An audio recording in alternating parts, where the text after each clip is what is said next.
दिन 5 नेकी का इनाम। आज हम देखेंगे कि अहमद ने रमजान में नेकी करके क्या सीखा। अहमद और उसका दोस्त अली स्कूल से घर वापस आ रहे होते हैं।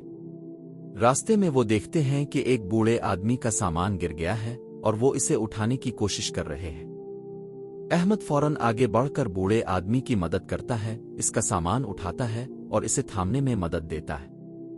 बूढ़ा आदमी अहमद को दुआएं देता है और कहता है, बेटा, रमजान में नेकी करने का सवाब बहुत ज्यादा होता है और अल्लाह ऐसे नेक बच्चों को पसंद करता है। घर पहुंचकर अहमद उम्मी को ये वाकया सुनाता है और उम्मी इसे बताती है कि नेकी हमेशा दिल से करनी चाहिए और अल्लाह हर नेक अमल का बदला देता है। इफ्तार के वक्त अहमद सोचता है कि आज इसने नेकी करके दिल में कितनी खुशी महसूस की। वो दुआ करता है कि अल्लाह इसे हमेशा दूसरों की मदद करने वाला बनाए।